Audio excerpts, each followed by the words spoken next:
لله رب العالمين والعاقبة للمتقين والصلاة والسلام على سيد الأنبياء والمرسلين وعلى آله وأصحابه الطيبين الطاهرين أما بنعمة ربك فحدث. استاذ الحفاظ استاذ الکریم حضرت علامہ حافظ اسماعیل یاللوی صاحب، جملہ علماء کرام، ائمہ اعظام، حاضرین محفل، مجتبی محمد مصطفیٰ ارواحنا فدا صلی اللہ تعالی علیہ وسلم کی بات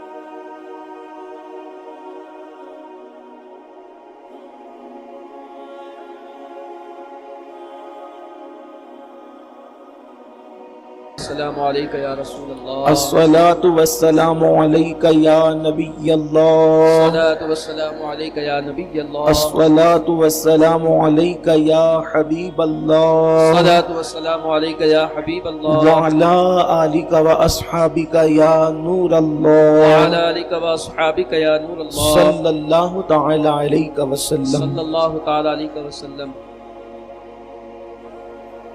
تیری آمد تھی کہ بیت اللہ مجرے کو جھکا، تیری آمد تھی کہ بیت اللہ مجرے کو جھکا، تیری ہیبت تھی کہ ہر بت تھر تھرا کر گر گیا،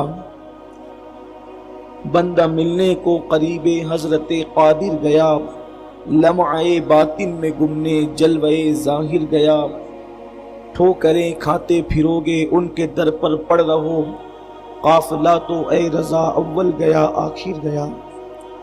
آج کی یہ محفل میلاد مصطفیٰ صلی اللہ علیہ وآلہ وسلم کے حوالے سے انعقاد پذیر ہے، اور مجھے استاذ محترم نے حکم دیا ہے کہ آج بہت سنجیدگی کے ساتھ اس عنوان پر گفتگو ہو کہ ہم میلاد کیوں مناتے ہیں اور اس کی شرعی حیثیت کیا ہے. جذبات سے ہٹ کر دلیل کی روشنی میں آج ہم اس کا جائزہ لیں گے کہ ہم میلاد مصطفیٰ صلی اللہ علیہ وآلہ وسلم کیوں مناتے ہیں. سب سے پہلے تو میں اپنے نوجوان بھائیوں کو یہ بتانے کی کوشش کروں گا کہ میلاد یہ عربی ہے، اور میلاد کا مطلب ہوتا ہے ولادت کے. بہت دھیان سے سنجیدگی سے سنیے گا، میں پوری کوشش کروں گا کہ گفتگو جذباتی ہونے کی بجائے کچھ مدلل ہو. میلاد کا مطلب، یہ میلاد بنا ہے ولادت سے، ولادت کا مطلب ہوتا ہے پیدا ہونے کی، تو میلاد مطلب پیدا ہونا، ولادت. اب میلاد ہم جب کہتے ہیں میلاد مصطفیٰ صلی اللہ علیہ وآلہ وسلم، تو یعنی ہم حضور علیہ السلام کی پیدائش کی خوشی مناتے ہیں. ہم اللہ کے نبی صلی اللہ علیہ وآلہ وسلم کی ولادت کی اور پیدائش کی خوشی مناتے ہیں. اب یہاں پر اگر کوئی ناسمجھ یا کم علم بچہ سوال کرے، کوئی طالب علم پوچھے کہ رسول پاک صلی اللہ علیہ وسلم کی پیدائش کی خوشی کیوں مناتے ہو، تو ایک چھوٹا سا اور بہت آسان سا جواب یہ ہے کہ آخر مجھے آپ یہ بتائیں کہ وہ کون سا بندہ ہے کہ جس کی پیدائش پر خوشی نہ منائی گئی ہو. وہ کون سا بندہ ہے جس کی پیدائش پر خوشی نہ منائی گئی ہو. جو بھی دنیا میں بچہ آتا ہے اس کی خوشی ہر اعتبار سے منائی جاتی ہے.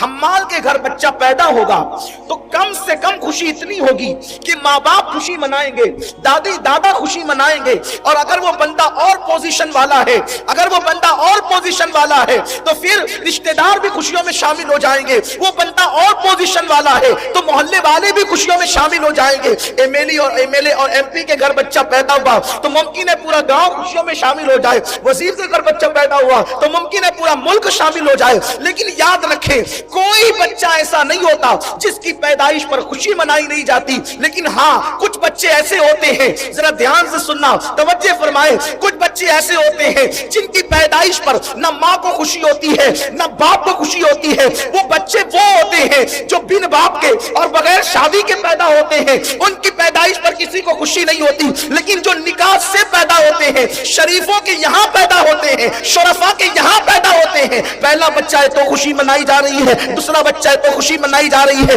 तीसरा है तो खुशी मनाई जा रही है। यानी दुनिया में कोई बच्चा ऐसा नहीं होता जिसकी आमद पर खुशी न मनाई जाए। अब आप मुझे बताएं, जब लल्लू पप्पू और टप्पू के यहाँ बच्चे पैदा हो तो उसकी खुशी लोग मनाते हैं, जब आमिना के यहाँ रहमतुल लिल आलमीन तशरीफ लाए, आमिना के यहाँ रहमतुल लिल आलमीन तशरीफ, कोई बच्चा ऐसा नहीं जिसकी विलादत पर खुशी ना की गई हो। लेकिन एक बात यह है, हाँ किसी के यहाँ बच्चा पैदा होता है तो कुछ लोग खुशी मनाते, कुछ नहीं मनाते। मिसाल के तौर पर एक के घर में बेटे ही बेटे पैदा हो रहे हैं, घर वाले खुशी मना रहे, अल्हम्दुलिल्लाह अल्लाह का फैजान जारी है, करम जारी है और खूब बरकत हो रही है, आमद ही आमद हो रही है। लेकिन पड़ोसी को है दुश्मनी इससे, तो जब जब बच्चा पैदा होगा इसे तकलीफ होगी, मुबारकबाद भी नहीं देगा, मुंह चिढ़ाएगा, मुंह चढ़ाएगा। तो आपने कुछ कहने की जरूरत नहीं, आप समझ जाएंगे कि आमद पर ये जो मुबारकबाद नहीं दे रहा है इसके चेहरे पर तबस्सुम नहीं है बल्कि चेहरा उतर गया है, बल्कि लोगों से भी लड़ रहा है। क्यों उसको मुबारकबाद देते हो, क्यों उसको अरे मुबारकबाद देने में हर्ज क्या है? अगर खुदा ने उसको नेमत दी है तो मुबारकबाद देनी चाहिए, आप क्यों मना कर रहे हो? तो ये मना करने वाले का नेचर बता रहा है, अल्लाह ने उसके घर बेटा अता किया, इसे खुशी नहीं हुई इसलिए बेचारा मुबारकबाद देने से रोकता है। आप बताएं, पड़ोसी के बच्चे की यहाँ पे बच्चे की विलादत हो और पड़ोसी चाहे कितना भी बड़ा खतीब हो, अदीब हो, आलिम हो, जालिम हो, कोई हो, अगर वो रोके कि मुबारकबाद न देना, आप कहेंगे यार कितना जलता है ये कि बच्चे की विलादत भी रोक रहा है। बस हमने किसी को कुछ कहना ही नहीं है, जिसको देखो नबी की आमद पर मुबारकबादियां हैं, उसे नबी की आमद की खुशियां हैं। और जो मना कर रहा है, अब आप मुझे बताएं कि मना करने वाले के दिल में कहीं ना कहीं नबी की पैदाइश के हवाले से दुख है, बीमारी है, दर्द है, जलन है, इसीलिए तो वो रोक रहा है। वरना मेरे नबी तशरीफ लाए तो हदीस पाक में आता है कि मशरिक के जानवरों ने मगरिब के जानवरों को मुबारकबाद पेश की, पत्थरों ने खुशियां मनाई, कंकरों ने खुशियां मनाई, फरिश्तों ने खुशियां मनाई। हत्ता कि अल्लाह ने खुशियों का इजहार इस तरह किया कि जिस साल नबी की विलादत हुई उस साल अल्लाह ने बेटियां पैदा नहीं फरमाई, 70,000 बेटे ही बेटे पैदा फरमाए। अल्लाह खुशियों का इजहार फरमा रहा है।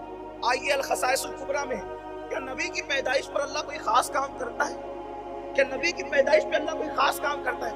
अल खसाइसुल कुबरा में इमाम सुयूती ने लिखा, हुज्जतुल बालिगा में बल्कि हुज्जतुल्लाह अलल आलमीन में इमाम यूसुफ नबहानी ने लिखा, और इसी तरीके से और भी मुहद्दिसीन ने लिखा।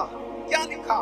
इस हदीस की रावी उम्मुल मोमिनीन अम्मा जान आयशा सिद्दीका सलामुल्लाह अलैहा है, फरमाती हैं कि जिस दिन हुजूर की विलादत हुई उस दिन एक यहूदी किसी काम से मक्का आया था और वो चिल्लाते फिर रहा था कि ए मक्के वालों, तुम्हारे घर में किसके यहाँ बेटा पैदा हुआ? आज इत्तेफाक रबीउल अव्वल की 12 तारीख को उस दिन किसी के यहाँ बेटा पैदा नहीं हुआ था सिवाय अब्दुल्ला के घर के, सिवाय आमिना के घर के। उसने चिल्लाना शुरू किया, किसके यहाँ बेटा पैदा हुआ, किसके यहाँ बेटा पैदा हुआ? लोगों ने कहा इतना चिल्ला क्यों रहा है? बेटा किसके यहाँ? बेटे तो हमारे रोज पैदा होते हैं, लेकिन तू पूछता है कि बेटा किसके यहाँ पैदा हुआ? तो कहा जो रोज पैदा होते हैं वो अलग है, आज जो पैदा हुआ है वो अलग है। इसलिए कि रात में आसमान पर एक ऐसा सितारा तुलू हुआ जो रोजाना तुलू नहीं होता, वो सितारा सिर्फ नबी की पैदाइश पर तुलू होता है। रात में वो सितारा मैंने आसमान पर चमकते देखा जो सिर्फ नबी की पैदाइश पर चमकता है और हर रात नहीं चमकता। नबी की पैदाइश की रात हर सितारा रोज चमकता है, नबी की पैदाइश पर अलग वो ऐसा है जो रोज नहीं चमकाया जाता, वो सिर्फ नबी की विला। हदीस है। अब आप बताएं, कोई कहते हैं कि आप लाइटिंग क्यों करते हो? वो खुदा है, वो सितारा जगमगाता है, मैं सितारा जगमगा नहीं सकता, तो उसकी सुन्नत पर अमल करने के लिए मैं सितारे की जगह कुमकुमे लगा लेता हूँ, लाइट लगा लेता हूँ। इसलिए कि भाई हदीस है, अगर हदीस ना हो आप मेरी जुबान काट, ये उम्मत को क्या हो गया?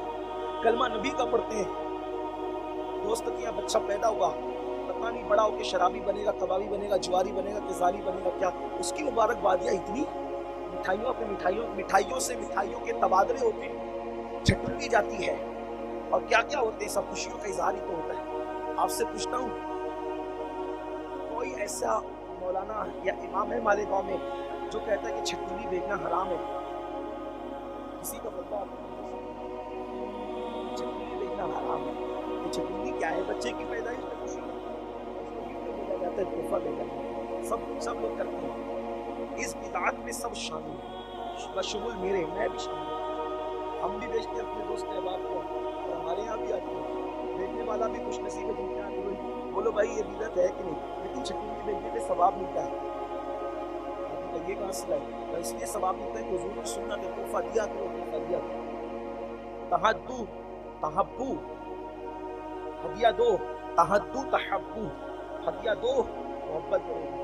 ये हदिया दिया जाता है, मोहब्बत, बच्चे की विलादत की खुशी का इजहार होता है, खुशियाँ मनाई जाती हैं। आप मुझे बताएं कि जो बच्चा बड़ा होकर पता नहीं क्या बनेगा, उसकी पैदाइश पर खुशी मनाने पे हम कोई रोक नहीं लगाते, और वो रहमतुल आलमीन जो हमारे लिए क़यामत के दिन अल्लाह की बारगाह में सिफारिश करेंगे, शफाअत करेंगे, हम उनकी खुशी ना। बात असल में मोहब्बत की है, बात असल में प्यार की है। इंसान को लड़ना, देखिए लड़ने का टाइम नहीं है, उम्मत लड़ेगी वक्त नहीं, उम्मत को इत्तेहाद की जरूरत है। और फिर कुरान और हदीस में वाज़े इशारा मौजूद है, वाज़े इशारा मौजूद है कि हर दौर में हुजूर की मिलाद मनाई गई। खुद अल्लाह के रसूल सल्लल्लाहु अलैहि वसल्लम ने अपना मिलाद खुद मनाया। ये जो कहा जाता है ना कि बिदअत हसना है, जिन बुजुर्गों ने इसको बिदअत हसना लिखा है, मैं मुखालफत नहीं करता, लेकिन मैं ये कहता हूँ कि ये तो हुजूर की सुन्नत है। मिलाद मनाना ये अल्लाह के नबी सल्लल्लाहु अलैहि वसल्लम की सुन्नत है। आक़ाए करीम सल्लल्लाहु अलैहि वसल्लम से पूछा गया कि या रसूल अल्लाह, आप पीर के दिन रोजा क्यों रखते हैं? पीर के दिन, ये हदीस से पाक है, इसका इनकार किसी को नहीं है। सियासतना की रिवायत है कि पीर के दिन आप रोजा क्यों रखते हैं? तो आक़ाए करीम सल्लल्लाहु अलैहि वसल्लम ने फरमाया, इसलिए कि पीर के दिन मेरी विलादत हुई है। और भी हुजूर ने वजूहात बयान फरमाई, लेकिन ये भी फरमाया कि पीर के दिन मेरी पैदाइश हुई है, मेरी विलादत हुई है। अब आप मुझे बताएं कि हम साल में एक बार हुजूर की विलादत मनाते हैं, और अल्लाह के रसूल सल्लल्लाहु अलैहि वसल्लम ने साल में 52 मरतबा अपनी विलादत का दिन मनाया, यानी हुजूर ने हर हफ्ते पीर के दिन रोजा रखा। आक़ाए करीम सल्लल्लाहु अलैहि वसल्लम ने, मुमकिन है मेरी कौम के कुछ ऐसे छोकरे जिन्हें कुरान हदीस की मालूमात नहीं है, वो मुझसे फिर सवाल कर सकते हैं कि हुजूर ने रोजा रख करके मनाया, तो ठीक है ना, फिर हम भी रोजा रख करके मनाएं। की जरूरत क्या है, जुलूस की जरूरत क्या है, झंडों की जरूरत क्या है, एहतमाम की जरूरत क्या है? मैं कहता हूँ मेरे अजीज, दरअसल जिसका जितना फहम होता है वो उतनी बात करता है। देखिए मैं आपको एक बात आपसे बताता हूँ। दरअसल इस्लाम में ये है कि किसी चीज की असल हमें मिल जाए, किसी चीज का सबूत हमें मिल जाए। जैसे मिसाल के तौर पर निकाह करना सुन्नत है, ठीक है, निकाह करना सुन्नत है, लेकिन आज जिस तरीके का निकाह होता है, इस तरीके का निकाह अल्लाह के रसूल अलैहिस्सलाम के जमाने में कभी नहीं हुआ। लेकिन इस निकाह को कोई बिदअत नहीं कहता, इस निकाह को कोई हराम नहीं कहता, इस निकाह को कोई शिर्क नहीं कहता। हमें सिर्फ इतना सबूत चाहिए था कि निकाह करना सुन्नत है, और वो निकाह करने का हमें सुन्नत मिल गई कि हुजूर ने निकाह किया है। लेकिन आप मुझे बताएं हुजूर अलैहिस्सलाम ने कैसे निकाह किया? हुजूर ने जो निकाह किया था उसमें बज़ाहिर कोई बारात नहीं थी, एक बात। दूसरी बात ये, मालेगांव वालों अपने लबो लहजे में बात कर रहा हूँ आपको समझाने के लिए, हुजूर ने जो निकाह किया था उसमें कोई अगवा नहीं था, हुजूर ने जो निकाह किया था उसमें कोई बारात नहीं थी, हुजूर ने जो निकाह किया था उसमें जो है ना वो अल्लाह अकबर नाश्ता कराने का कोई सिस्टम नहीं था, हुजूर ने जो निकाह किया था उसमें कोई शामियाना और मंडप नहीं था, हुजूर ने जो निकाह किया था उसमें जो इस तरीके की पुलाव बिरयानी की कोई दावत नहीं हुई थी, हुजूर ने जो निकाह किया था उसमें तो वलीमे में सत्तू खिलाए जाते थे। सत्तू अल्लाह के रसूल ने खिलाया, खजूर खिलाई, दिल पर हाथ रखकर ईमान लगती कहना। आप मुझे बताएं कि अगर बच्चे के वलीमा में या खुद के वलीमा में आप सत्तू खिलाएं तो आप मुझे बताएं कि 4 गालियां दे करके लोग जाएंगे और आवाम नहीं देगी। पहले वही कभी औकात नहीं रही तो काहे बुलाई इस्लाम के, ये बात हो सकती है ना, नहीं हंसने की बात नहीं है। मैं तो मुर्गा खाने वाला रोज का आदमी और ये दाल और चना पीसा हुआ मुझे सत्तू खिला रहा है। आपसे पूछता हूँ कि हुजूर के वलीमा में तो सत्तू खिलाया गया था, आज का वलीमा सत्तू पे हो सकता है? नहीं हो सकता। लेकिन अगर आप बिरयानी बनाए, कोरमा बनाए, मिठाई बनाए तो कोई नहीं कहता कि ना बाबा मैं नहीं खाऊंगा, ये तो बिदअत है हुजूर अलैहिस्सलाम के यहाँ, बल्कि हुजूर की सुन्नत है।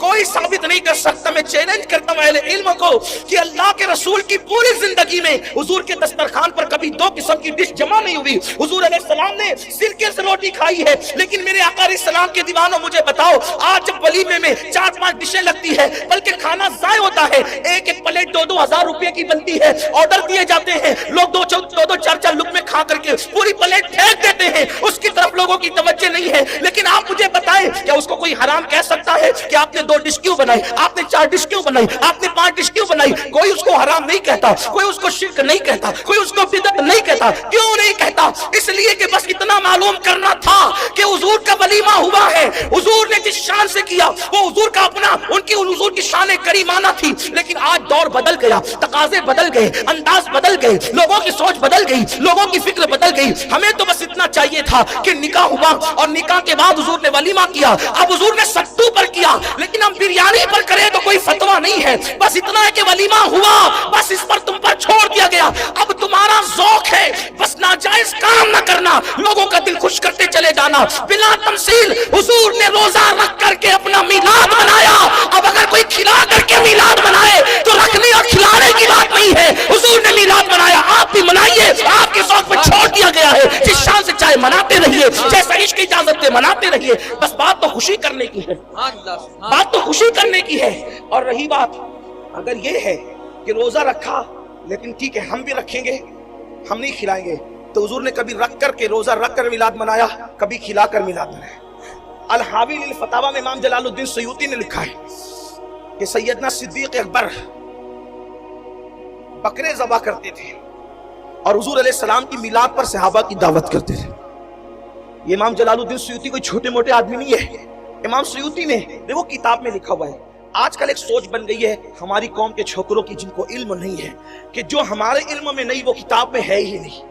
اہل علموں کو سب پتا ہے، لیکن اب جہالت سب سے بڑی وبا ہے۔ تو آپ کو جو نہیں معلوم ہے آپ علم والوں کے پاس ہے۔ قرآن کہتا ہے، کیا کہتا ہے کہ تمہیں نہیں معلوم ہے تو یہ ٹنڈورا پیٹو کہ ہے ہی نہیں۔ اگر چمگادڑ کو سورج سے تکلیف ہے، وہ کہتے کہ سورج ہے ہی نہیں، آنکھ بند کر کے پڑھی سورج ہے ہی نہیں، قصور تو اس بڑی بھی کہنا کہ جس کو سورج نظر نہیں آتا۔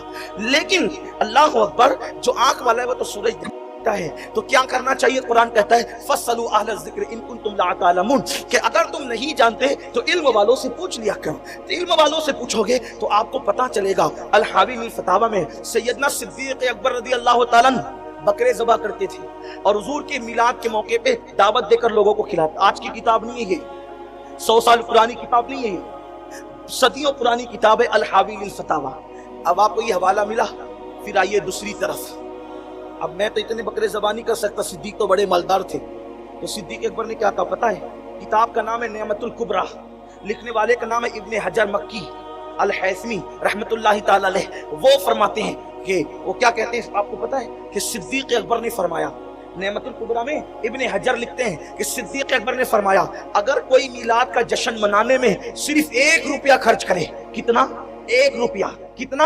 1 روپیہ۔ اس دور میں روپیہ نہیں بنا تھا، لیکن درہم کی بات کی گئی ہے۔ میں آپ کو سمجھانے کے لیے روپیہ کہہ رہا ہوں، ورنہ آپ کہیں گے ادھر تو روپیہ تھا نہیں، آپ یہ روپیہ کہاں سے لائے حدیث میں؟ میں نے اسی کہیں حدیث میں روپیہ کا ذکر کر دیا تو لوگوں نے کہا کہ میں نے کہا اللہ کے بندے روایت بالمعنی برا، کبھی تو اسلام میں تصور ہے سمجھانے کے لیے۔ تو بہرحال صدیق اکبر نے فرمایا 1 درہم اگر کوئی رسول اللہ صلی اللہ علیہ وسلم کی میلاد پر خرچ کرے گا خوشی کرتے ہوئے تو وہ ابو بکر صدیق کے ساتھ جنت میں داخل کیا جائے گا۔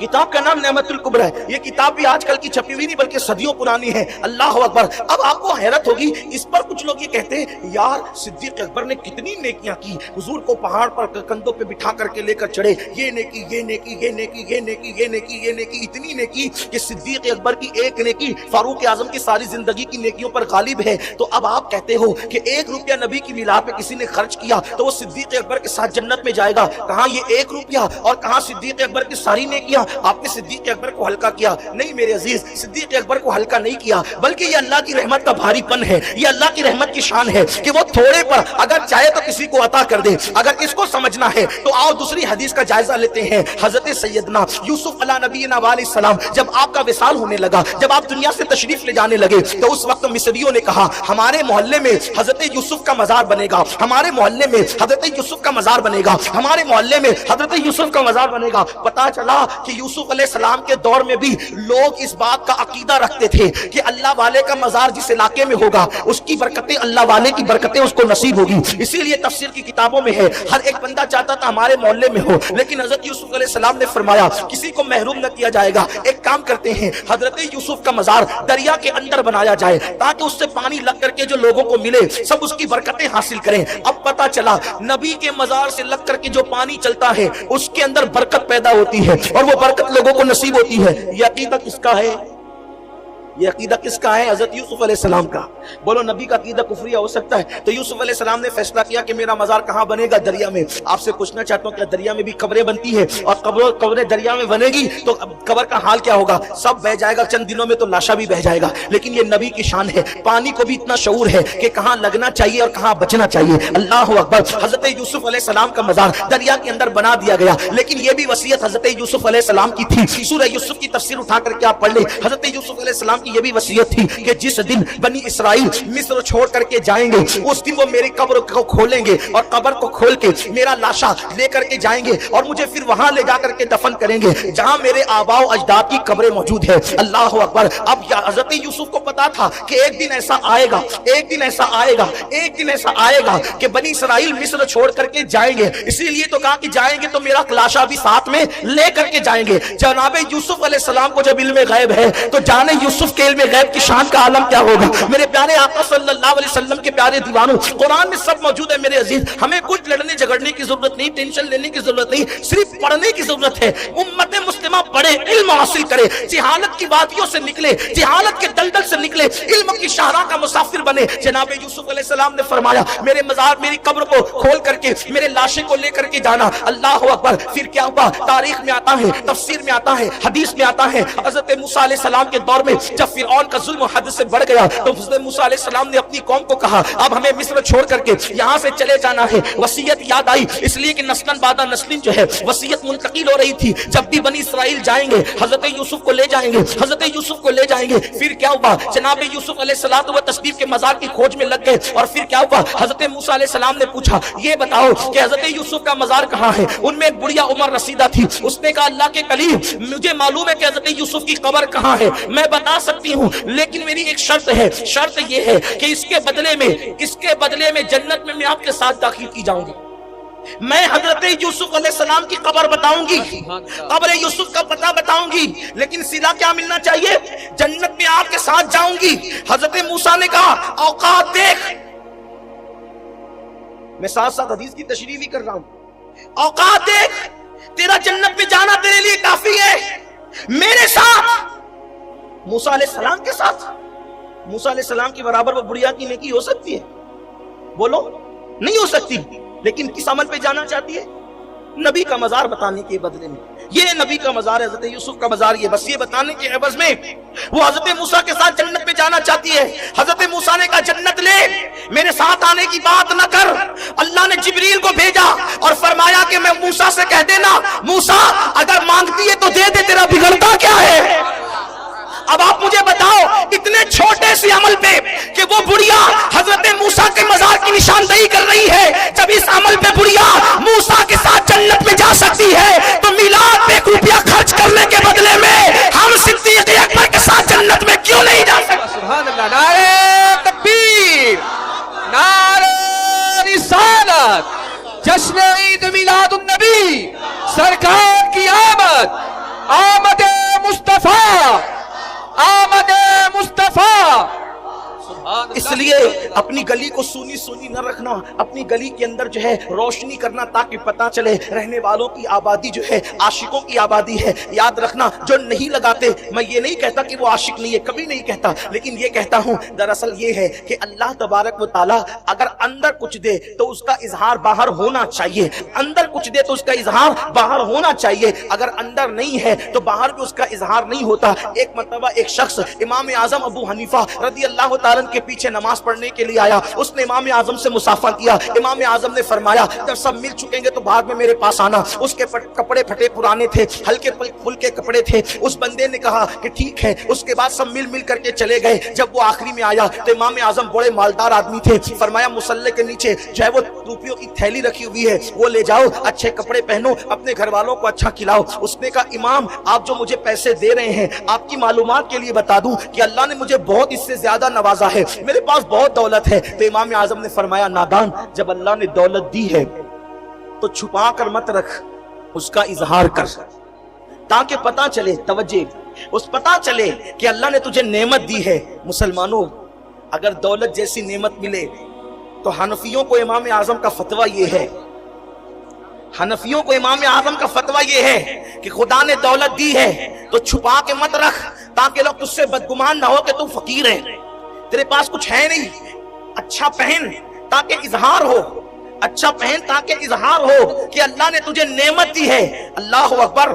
روپیے جیسی دولت ملے تو امام اعظم فتویٰ دے رہے ہیں تیرے چہرے پر، تیرے ظاہر پر اس دولت کا اثر نظر آنا چاہیے. اور ساری دولتوں کی دولت، ساری ثروتوں کی ثروت، ساری نعمتوں کی نعمت، نعمت عظمیٰ محمد الرسول اللہ اللہ نے تم کو دیا ہے، اللہ نے تم کو دیا ہے. تو کم سے کم یہ والا جس کو نہیں ملا اور یہ والا جس کو مل گیا تو دونوں میں اظہار تو ہونا چاہیے. اللہ اکبر. ان والوں کے گھر سونے سونے ہیں تو لوگ دیکھ کر پتا کرتے ہیں کہ یہ والا ہے، یہ والا ہے، اس کو ملا نہیں ہے نبی، اور جو یہ والا ہے اس کو ملا اس لیے اظہار کر رہا ہے، اظہار کر رہا ہے. تو غلطی سے آپ کو کوئی یہ والا نہ سمجھ لے کہ میلاد میں گھر سونا ہے، مسجد سونی ہے، دروازہ سونا ہے. مذاق نہیں اڑا رہا ہوں، بات صرف یہی آپ سے عرض کرنا چاہتا ہوں. یاد رکھیں اظہار ہونا چاہیے، اظہار ہونا چاہیے. اس لیے کہ اللہ اکبر اگر کسی دولہا کی شادی ہے اور وہ منہ اتار کر کے بیٹھا ہے تو لوگ کہیں گے کہ شاید پسند کی نہیں ملی یا کچھ مسئلہ ہے، کچھ پرابلم ہے. کیا بات ہے؟ اظہار نہیں ہے. کہا نہیں اندر تو بہت خوش ہے، براتیوں زیادہ ہم خوش ہیں. وہ کہا تیرے منہ پہ 3.5 کیوں بچے ہوئے ہیں؟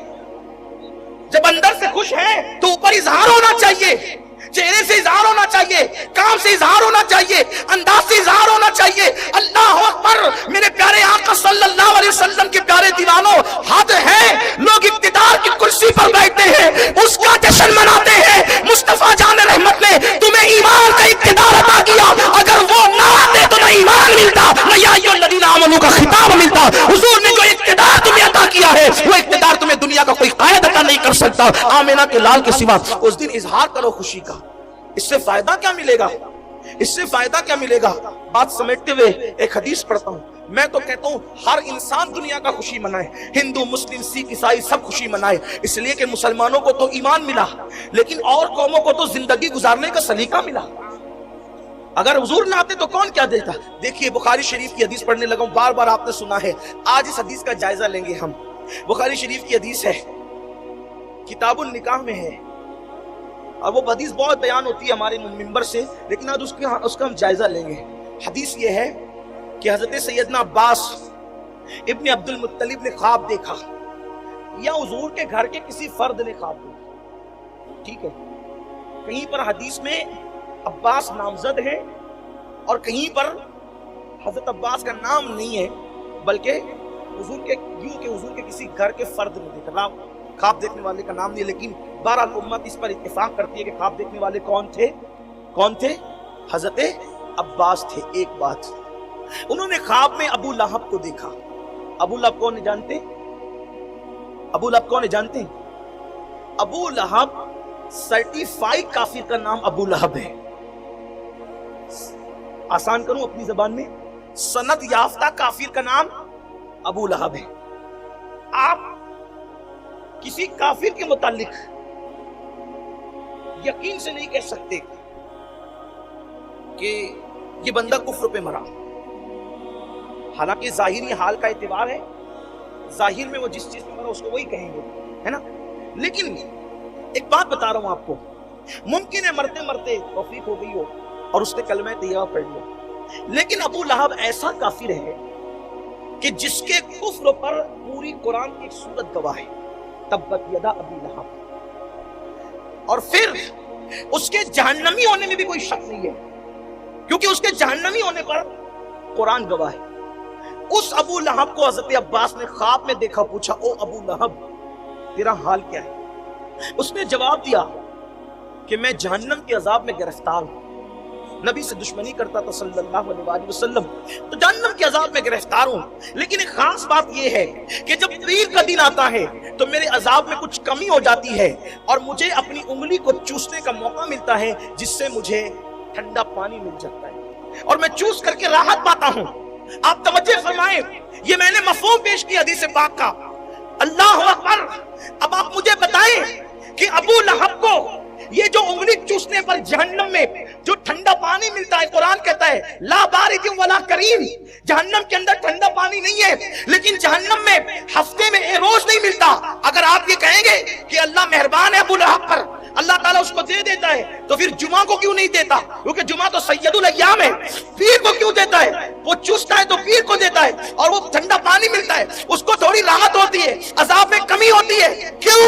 اس کی وجہ بیان کی جاتی ہے کہ پیر کے دن آمنہ کے لال کی, میرے اور آپ کی آقا کی ولادت ہوئی تو ابو لہب نے خوشی میں اپنی کنیز شعیبہ کو انگلی کے اشارے سے آزاد کر دیا. نبی کی ولادت کی خوشی میں انگلی کے اشارے سے آزاد کر دیا. اللہ تبارک و تعالیٰ نے اس کافر کو نبی کی پیدائش پر خوشی منانے کے صدقے میں جہنم میں اس پر یہ احسان فرما دیا. اللہ اکبر. لیکن ابو لہب نے نبی سمجھ کر خوشی نہیں منائی, بھتیجا سمجھ کر خوشی منائی. جب نبی کو بھتیجا سمجھ کر وہ خوشی کرتا ہے تو اس کو بھی جہنم میں تھوڑا سا فائدہ ملتا ہے. جو میرے نبی کو نبی اور محبوب خدا کو محبوب خدا سمجھ کر خوشی منائے, اللہ اس کو کتنا انعام عطا فرمائے گا.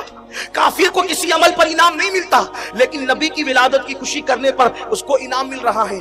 لیکن اب بات یہاں آتی ہے کہ یہ تو خواب ہے, یہ تو خواب ہے. خواب سے دلیل لی جائے. خواب کی شرعی حیثیت کیا ہوتی ہے؟ خواب تو کوئی بھی کچھ بھی دیکھتا ہے. خواب تو کوئی بھی کچھ بھی دیکھتا ہے. خواب کو کیسے دلیل بنا رہے ہیں آپ لوگ؟ پہلی چیز, کیا یہ اصول آج آپ کو پتا چلا ہے کہ خواب کو کیوں دلیل بنا رہے ہیں؟ یہ اصول امام المحدثین امام بخاری کو نہیں پتا تھا. امام بخاری کو نہیں پتا تھا کہ خواب دلیل نہیں بن سکتے. میرا اور آپ کا خواب دلیل نہیں بن سکتا, لیکن جس خواب کو صحابی دیکھے اور صحابی دیکھ کر اس کو بیان کرے تو اب وہ خواب نہ رہ گیا. توجہ آپ کی. صحابی جب خواب دیکھ کر خواب کو بیان کرتا ہے تب وہ خواب نہیں رہ گیا, بلکہ اب وہ حدیث ہو گئی. اس لیے کہ اگر وہ قابل اعتبار نہ تھا تو صحابی اس کو بیان نہیں کرتا, لیکن صحابی نے خواب دیکھ کر اپنی زبان سے بیان کر دیا تو وہ حدیث ہو گیا. اس لیے کہ حدیث کی تعریف یہ ہے کہ جو نبی کی زبان سے نکلے وہ بھی حدیث ہے, اور جو صحابی کی زبان سے نکلے وہ بھی حدیث ہے. تو اب عباس نے کیا دیکھا یہ عباس جانے. ہم تو اتنا جانتے ہیں کہ عباس جو صحابی رسول ہے انہوں نے بیان کیا, تب ان کا بیان کرنا یہ بھی حدیث ہو گیا, یہ بھی حدیث ہو گیا. اور پھر اللہ اکبر, کتنا بڑا فائدہ. ابو لہب جیسے کافر کو فائدہ مل رہا ہے, فیض مل رہا ہے. اس لیے تم بھی میلاد مناؤ, اپنے بچوں کو بتاؤ میلاد کیا ہے, حضور کی آمد کیا ہے. اور حضور علیہ الصلوۃ والتسلیم نے میلاد منانے والوں کو کیسا انعام دیا. اب بات آگے نہیں بڑھاتا, سمیٹ رہا ہوں. کیسا انعام دیا, اللہ اکبر. حضور علیہ السلام حضرت عباس کے گھر آئے تو عباس ابن عبد المطلب حضور کی میلاد بیان کر رہے تھے. جب حضور تشریف لائے تو عباس کھڑے ہو گئے. سرکار نے پوچھا چچا کیا کر رہے تھے؟ سرکار نے پوچھا چچا کیا کر رہے تھے؟ عرض کیا آقا آپ کا میلاد بیان کر رہا تھا. حضور فرماتے چچا تم پر اور تمہاری اولاد پر میری شفاعت حلال ہو گئی. جو حضور کی میلاد بیان کرے حضور کہتے ہیں شفاعت حلال ہو گئی. پھر یہ جلوس کیوں نکلتا ہے, جھنڈے کیوں لگتے ہیں؟ شیخ عبداللہ محدث دہلوی نے لکھا ہے کہ جب حضور کی ولادت ہوئی تو حضرت آمنہ خاتون فرماتی کہ جبریل نے ایک جھنڈا کعبے پہ لگایا اور ایک جھنڈا حضرت آمنہ کے گھر پہ لگایا. اور ایک حدیث تو یہ ہے کہ ایک جھنڈا مشرق میں لگایا, ایک جھنڈا مغرب میں لگایا, اور ایک جھنڈا کعبے کی چھت پہ لگایا. یہ جھنڈا کیوں لگ رہا ہے؟ پرچم کب لہرائے جاتے ہیں؟ خوشی کے دن. 15 اگست کے دن ہمارے جھنڈا کیوں لہرتا ہے؟ خوشی کا دن ہے. ملک کو آزاد ہو تو پرچم ملک کا لہرایا جاتا ہے. کائنات کو پھر سے آزاد ہو تو مصطفیٰ جان رحمت کا پرچم لہرایا جاتا ہے. یہ سب حدیث میں ہے موجود.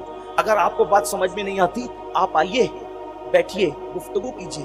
قرآن میں میلاد کا ذکر, حضور کی میلاد کا ذکر قرآن میں ہے, حدیث میں ہے, صحابہ میں ہے. شاہ ولی اللہ محدث دہلوی فرماتے ہیں کہ میں میلاد النبی کے دن مکے میں تھا, اور اس دور میں یعنی آج سے تقریباً 3 صدیاں پہلے کم و بیش, فرماتے ہیں میں مکے میں تھا اور مکہ کعبے سے لے کر مولود النبی صلی اللہ علیہ وسلم تک جو ہے وہ قندیلیں لے کر کے جلوس نکلا کرتا تھا. اس جلوس میں میں بھی شریک ہوا تو میں نے دیکھا کہ لوگوں کے سروں سے لے کے آسمان تک نور کی قندیل تھی, روشنی ہی روشنی تھی. میں فیصلہ نہیں کر پا رہا تھا کہ یہ منظر میں اپنی ماتھے کی آنکھوں سے دیکھ رہا ہوں یا میں اپنے دل کی آنکھوں سے دیکھ رہا ہوں. یعنی وہاں بھی جلوس نکلتا تھا. جب وہاں پر 1924 से पहले तक के वहां भी जुलूस निकलता था। अरब में, पूरी दुनिया में आशिकान रसूल हुजूर का मिलाद मनाते थे। क्यों? इसलिए कि ये हुजूर की आमद की खुशी निस्बत की बुनियाद पर है। लेकिन एक बात एंड पे जाते जाते कहना चाहता हूँ, आप झंडा तो लगाएंगे, आप लाइटिंग तो लगाएंगे, आप मिलाद तो पढ़ेंगे, लेकिन हुजूर जिस मकसद के लिए दुनिया में तशरीफ लाए, अगर वो मकसद आपने भूल गए, अल्लाह अल्लाह जुलूस में शरीक हो रहे हैं, लेकिन उस दिन भी आप नमाज तर्क कर रहे हैं, हाँ हाँ, घर पे परचम तो लहरा रहे हैं, लेकिन आपके हाथ में शराब की बोतलें हैं, हाँ हाँ, आप गली तो सजा रहे हैं, लेकिन अल्लाह अकबर औरतों पे बदनजरी कर रहे हैं, तो इससे हुजूर का दिल खुश नहीं होगा, बल्कि हुजूर का दिल गमगीन होगा। क्यों गमगीन होगा? इसलिए कि मेरे आका मुस्तफा जान रहमत सल्लल्लाहु अलैहि वसल्लम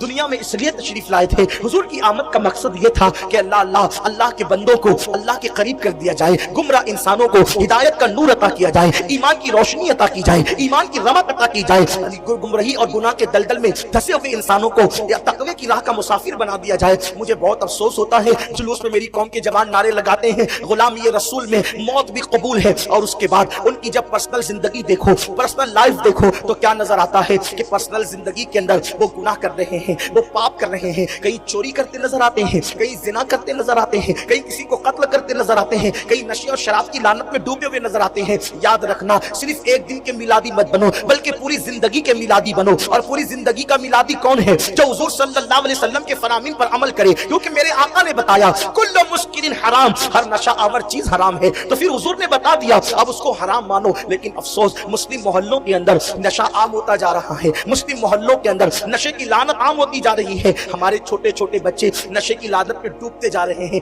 मेरे प्यारे आका अलैहिस्सलाम के प्यारे दीवानों, ज्यादा नहीं, एक रिवायत पढ़ता हूँ, लेकिन आपकी इबरत के लिए, काश मेरे वो जवानों तक मेरी बात पहुंच जाए। अफसोस सद अफसोस, जब किसी माशरे के अंदर नशा और जिना आम हो जाता है, अल्लाह तबारक व तआला उस बस्ती को तबाह और बर्बाद कर देता है, उस बस्ती को अजाब में मुब्तला कर देता है, उनके चेहरों को सुअर और बंदर की तरह करने की वईद बयान की गई है। इस सिलसिले में एक रिवायत जो बयान की जाती है ये हो कि जब अल्लाह ने हजरत आदम को पैदा किया, तो उस वक्त फरिश्तों ने मारूजा पेश किया कि तू उसको अपना जमीन पे खलीफा बनाएगा जो जमीन पे जाके फसाद बपा करेगा, कत्ल गारतगरी करेगा।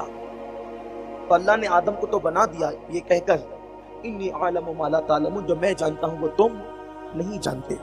फिर अल्लाह तबारक व तआला ने एक दौर में उन फरिश्तों से फरमाया, तुम्हें अपने तकवे पे बड़ा नाज है, तुम्हें अपनी तस्बीह और तहलील पे बड़ा नाज है, एक काम करो कि तुम में के 2 फरिश्ते मुझे दो, ताकि मैं उनको जमीन पर भेजूं और उनका इम्तिहान लूं कि वो जमीन पे जाके करते क्या, उन लोग आपको पता चले कि वो जमीन पे जाके करते क्या।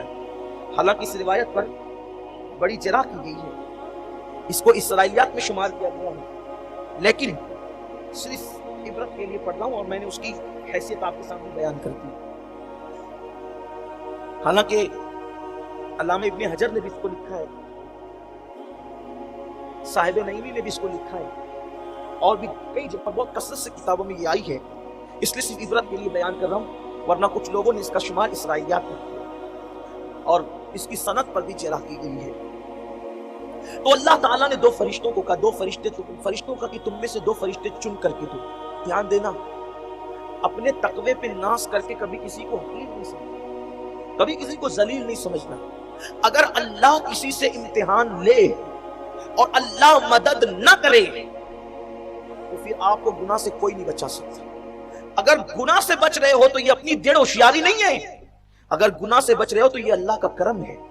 इसलिए किसी को गुनाह में मुब्तला देखकर उस पर क्रिटिसाइज मत करना, नुक्ताचीनी मत करना, उसका मजाक मत उड़ाना, पता नहीं अल्लाह उसको कब नेकियों की तौफीक दे दे। तो अल्लाह ने फरमाया कि फरिश्तों से कि 2 दो, तो उन्होंने 2 फरिश्ते जो उनमें फरिश्तों में 2 मायानाज फरिश्ते थे, 2 को निकाला, एक का नाम हारूत था और दूसरे का नाम मारूत था। हारूत और मारूत को फिर अल्लाह ने जमीन पे भेजा और उनको काजी बना के भेजा, काजी शरा बनाकर, काजी शहर बनाकर भेजा, चीफ जस्टिस, वो लोगों के फैसले करते। जब वो लोगों के फैसले करते, एक मर्तबा ज़हरा नाम की बहुत खूबसूरत औरत आई। आने के बाद उन्होंने उस औरत को देखा और देखने के बाद उसके हुस्न में मुब्तला हो गए। पता चला हुस्न को देखना कितना भयानक है, हुस्न को देखना कितना खतरनाक है कि इंसान जो है वो उस बला के अंदर गिरफ्तार हो जाता है। इसीलिए हजरत सैयदना सुलेमान अलैहिस्सलाम ने अपने बेटों को नसीहत की थी, ऐ मेरे बेटो, अगर तुम्हें नाग के पीछे जाना पड़े तो जाना, मगर हुस्न के पीछे मत जाना। नाग डसेगा तो जान जाने का खतरा है, और नाजायज हुस्न डसेगा तो ईमान जाने का खतरा है। आज बहुत अफसोस के साथ ये भी बात कहनी पड़ती है, आज मेरी कौम के नौजवान, छोटी छोटी उम्र के नौजवान मोबाइल पर लड़कियों से बात करने में लगे रहते हैं, उलझे रहते हैं, नाजायज मोहब्बतों का शिकार हो गए। मोहल्ले के अंदर लड़के लड़की आपस में हंसी मजाक कर रहे हैं, बातचीत कर रहे हैं, नाजायज ताल्लुकात कायम कर रहे हैं, और कभी कभी तो वो नाजायज मोहब्बत इंसान को जिना तक लेकर के जाती है। ऐ मेरी कौम के जवान, पाक दामन रहो तो अल्लाह तुम्हें पाक दामन बीबियां अता फरमाएगा। अगर तुम पाक दामन न रहे तो याद रखना, किसी की थाली पर, किसी की रिकाबी पर, किसी के खाने पर हमला करने वालों, तुम्हारा खाना महफूज न रहेगा। किसी के बिस्तर को कुचलने वालों, तुम्हारा बिस्तर महफूज न रहेगा। मीलादुन नबी का जश्न सिर्फ रस्मी तौर पर मत मनाओ, बल्कि अमल के मैदान में पुख्तगी इख्तियार करो। अपनी आंखों को बाहया बनाओ, अपने किरदार को पारसा बनाओ, अपने अंदर पारसाई पैदा करो। सिर्फ जाहिर के मुसलमान मत बनो, बल्कि कल्ब के भी मुसलमान बनो, निगाह के भी मुसलमान बनो। इकबाल कहते हैं, ज़बां से कह लिया ला इलाहा तो क्या हासिल, दिलो निगाह मुसलमान नहीं तो कुछ भी नहीं। अपनी निगाहों के अंदर तकद्दुस पैदा करो, अपने किरदार में पाकीज़गी पैदा करो, अपने किरदार में इतनी हया और पाकीज़गी पैदा करो कि दुनिया पुकार उठे कि 1450 साल के बाद आज नबी के गुलामों की पाकीज़गी का ये आलम है, तो मुस्तफा जान रहमत की पाकीज़गी की शान का आलम क्या होगा। अपने किरदार से अपने नबी पाक का किरदार याद दिला दो। अगर कौम की बेटियां यहाँ पर मौजूद है, मैं उनको भी एक पैगाम देना चाहता हूँ, ऐ मेरी कौम की बेटी, ईमान के बाद हया सबसे बड़ा जेवर है औरत के पास, शर्म सबसे बड़ा जेवर है औरत के पास। इसलिए कि जो औरत जितनी बाहया होगी, अल्लाह उसको इतना उतना मजबूत ईमान अता फरमाएगा। जिसमें हया नहीं है उसके पास ईमान नहीं है। पारसाई इख्तियार करो। आज की लड़कियां दुपट्टों को मफलर बनाकर खूंटियों पे टांग कर जो है वो बेपर्दा घूम रही है। कल ऐसा होता था कि बेटी अपने बाप के सामने जाने में हिचकिचाती थी, आजकल की लड़कियां तो अल्लाह अकबर किसी से नहीं झिझकती, वो हर जगह खड़ी है, सीना तान करके बड़ी बड़ी बातें कर रही है। क्या हो गया मुस्लिम बेटियों को, क्या हो गया मुस्लिम बच्चियों को? हमने अपनी बेटियों की सही तरबियत न की, कुरान और सुन्नत की रोशनी में हमने बेटियों की सही तरबियत न की। आज बेटियां सीरियल देखकर आवारा हो रही है, फिल्में देख करके गुनाहों के रास्ते पे जा रही है। खुदा के लिए कंट्रोल करो, माहौल तब्दील करो, हालात को बदलने की कोशिश करो। अल्लाह अकबर, अगर आज हालात ना बदले गए तो आने वाला दौर ऐसा भयानक होगा कि रोने को मजदूर नहीं मिलेंगे। बेटियों की सही तरबियत करो, औलाद की सही तरबियत करो, बेटों की सही तरबियत करो। अल्लाह अकबर, हमारी कौम की बेटियां कितनी बाहया थी। अल्लाह अल्लाह, एक बात याद आती, कौम की बेटियों को एक पैगाम देती रेस करना चाहता हूँ। अल्लाह अकबर, हजरत सैयदना निजामुद्दीन अबुल मुअय्यद रहमतुल्लाहि ताला अलैह जब दिल्ली की सरजमीन पर तशरीफ लाए तो उस वक्त दिल्ली वाले पानी के लिए बेचैन थे, पानी के लिए बेकरार थे। इस्तिस्का पढ़ ली गई, दुआएं कर ली गई, लेकिन बारिश न हुई। तो उस वक्त हजरत शेख निजामुद्दीन अबुल मुअय्यद को किसी ने कहा कि आप दुआ करें। हजरत निजामुद्दीन अबुल मुअय्यद ने जो है वो एक कपड़े का टुकड़ा निकाला और निकाल करके दुआ की। अल्लाह अकबर, काली घटाएं छा गई और पूरा दिल्ली जलथल हो गया। किसी ने पूछा शेख निजामुद्दीन अबुल मुअय्यद से कि आप ये बताएं कि इतनी बड़ी बड़ी दुआएं हुई, इतनी बड़ी बड़ी आयतें पढ़ी गई, नमाज इस्तिस्का पढ़ी गई, लेकिन बारिश नहीं हुई, इस कपड़े के टुकड़े की खुसूसियत क्या है? क्या आपने निकाल कर दुआ की और बारान रहमत का नुज़ूल हो गया? शेख निजामुद्दीन अबुल मुअय्यद फरमाते हैं, ये मामूली कपड़े का टुकड़ा नहीं है, ये मेरी माँ के दुपट्टे का टुकड़ा है। मैंने अल्लाह से अर्ज़ किया, मौला ये उस माँ के दुपट्टे का टुकड़ा है जिसके सर के बालों को कभी उसके बेटे ने भी नहीं देखा, उसी के सदके में बारान रहमत का नुज़ूल फरमा दे। यानी हमारी कौम की बेटियां और माएं इतनी पारसा होती थी कि वो अपने बेटों से भी अपने सर के बालों को छुपाती थी, और आज तो बाल बनाए जा रहे हैं। कौम की बेटियां ब्यूटी पार्लर में जा रही है। ये हालत हो गई है, हुस्न की तरफ जा रही। नहीं, ये हंसने मुस्कुराने की बात नहीं, इससे तबाही के सिवा कुछ नहीं होगा। मैं सारे ब्यूटी पार्लरों को तो नहीं कहता, लेकिन ये जरूर कहता हूं, आजकल अक्सर ब्यूटी पार्लर जिना के दलाल बन चुके हैं। वहां जब औरतें जाती है तो बाज़ाब्ता कुछ बच्चलन औरतें ऐसी होती है जो उनकी तबीयत को देख के, उनकी नफ्सियात को देखकर उनके जिस्म को बेचने के लिए असबाब फराहम करने की कोशिश करती। मैं आपसे पूछना चाहता हूं, मुसलमानों की गैरत कहां चली गई? जो मजहब हया के तहफ्फुज के लिए इस्लामी बेटियों को मस्जिद जाने से रोकता है, वो मजहब ब्यूटी पार्लर में जाने की इजाजत कैसे दे सकता है?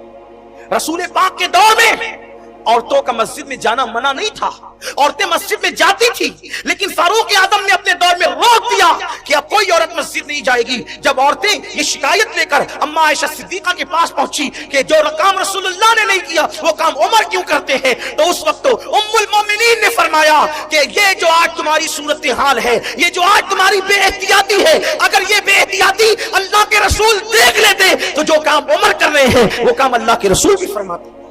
यानी हया के तहफ्फुज की खातिर अल्लाह के रसूल अलैहिस्सलाम के सच्चे जानशीन फारूक आजम ने औरतों को मस्जिद से रोक दिया। तो जब अगर आबरू और इज्जत को खतरा हो तो औरत हज को नहीं जा सकती, इज्जत और आबरू को खतरा हो तो औरत उम्रा के लिए नहीं जा सकती, इज्जत और आबरू को खतरा हो तो औरतें मस्जिद नहीं जा सकती।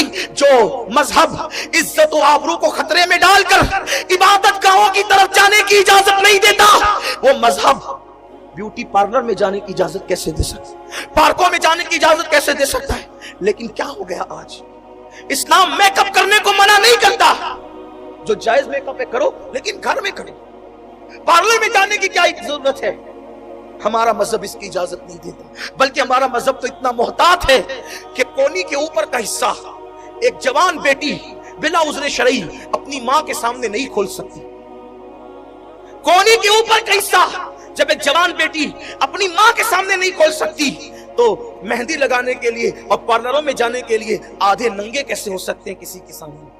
लोग कहते हैं औरतें होती है, मौलाना साहब वहां हमें पता है कौन होता है। अगर औरत भी हो, जब मां के सामने नंगा होना जायज नहीं है या अपनी कोनियों को नंगा करना जायज नहीं है, कोनियों के ऊपर के हिस्से को, तो उन औरतों के सामने जो बैठी हुई तुम्हें ठग रही है, नहीं, ये इस्लामी तहजीब नहीं है। इससे अल्लाह के नबी का दिल दुखता है जो तुम करते हो, और जो कौम अपने नबी का दिल दुखाए वो कौम कभी इज्जत के साथ जमीन पे नहीं जी सकती। आज जो कौम मुस्लिम जिल्लत की वादियों में भटक रही है उसकी सबसे बड़ी वजह यह है कि तुमने गुनाह करके अपने नबी का दिल दुखाया, आका के दिल को तकलीफ पहुंचाई, इसलिए तुम दर दर के भिखारी बन गए, तुम कुचले जा रहे हो, तबाह किए जा रहे हो। तौबा करो और सही माना में रसूल पाक अलैहिस्सलातु व तस्लीम के फरामीन पर अमल करने वाले बन जाओ। दुनिया भी खुशगवार हो जाएगी, कब्र भी खुशगवार हो जाएगी, आखिरत भी खुशगवार हो जाएगी। तो मैं गुफ्तगू समेट रहा था, उस पे बात मुकम्मल कर दूं। हारूत और मारूत को जब इंसान की शक्ल में भेजा गया तो ज़हरा नाम की खूबसूरत औरत आई, उसके हुस्न पर नजर पड़ी तो उन लोगों ने देखा और उसको कहा कि हम जो चाहते हैं तू हमारे साथ कर। यानी उन लोगों ने उसको गुनाह की दावत दी। वो एक बच्चा गोद में लाई, कहने लगी कि इस बच्चे को कत्ल कर दो तो मैं अपने जिस्म पर तुम्हें काबू दे दूंगी। जमीन पर आए थे लेकिन कुछ राब्ता बाकी था ना उस कायनात से, तो कहा कि हम कत्ल नहीं करेंगे। उसके बाद उसने दूसरे दिन आई, फिर कहा कि अपने जिस्म पे हमें काबू दे दो।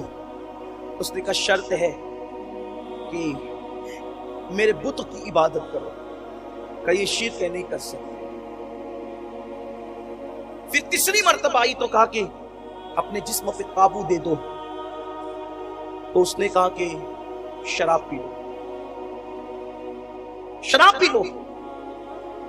उन लोगों ने सोचा बुत को सजदा करना शिर्क है, किसी का कत्ल करना बेजान जो है वो किसी जान का नाहक कत्ल करना, नाजायज कत्ल करना, ये बहुत तबाही का जरिया होगा और बहुत इसका भयानक अंजाम होगा। लेकिन जब उसने कहा ना कि शराब पी लो, वो सोचा कि अगर एक गिलास चंद घूंट शराब पी लेंगे तो क्या होगा। उसने पेश किया, उन्होंने पिया, फिर पिया, फिर पिया, फिर पिया, और इस कदर उस नशे में डूब गए कि उस औरत ने जो काम करवाना चाहा वो सारे काम वो करवा ले गई नशे की वजह से। जब नशा खत्म हुआ बहुत पछताए, होश में आए तो बहुत पछताए, हमने क्या कर लिया। तो कुदरत की तरफ से दो बातें रखी गई उनके लिए, या तो आखिरत का अजाब ले लो या तो दुनिया का अजाब ले लो। तो उन लोगों ने आखिरत के अजाब के मुतालिक ये कहा कि बहुत हमेशा बाकी रहने वाला है आखिरत का अजाब, दुनिया खत्म हो जाएगी तो दुनिया का अजाब भी खत्म हो जाएगा, इसलिए हम दुनिया का अजाब लेने के लिए तैयार है, आखिरत का अजाब नहीं। रावी बयान करते हैं कि वो अब भी जो है वो अल्लाह के अजाब में फरिश्ते शराब नोशी की वजह से अब भी वो अल्लाह के अजाब में मुब्तला है। मैंने पहले कहा कि इसराइलियात के हवाले से इसका ताल्लुक बताया गया है, सनद पर जिला भी है, लेकिन आपसे इतना कहना चाहता हूं, अगर फरिश्ते चंद जाम पी ले, फरिश्ते चंद जाम शराब के पी ले तो क़यामत तक मुसीबत में गिरफ्तार रहते हैं, और तुम सारी जिंदगी नशे में मस्त रहो, पूरी पूरी रात नशे में पड़े रहो, कुत्ता गोलियां खाओ, इससे नशा करो, उससे नशा करो, हीरोइन से नशा करो, इंजेक्शन से नशा करो, तुम्हारा अंजाम क्या हो? नशा करने वालों का अंजाम क्या होगा? इसलिए मैं अपने जवानों से कहता हूं, अपने हाल पे रहम करो।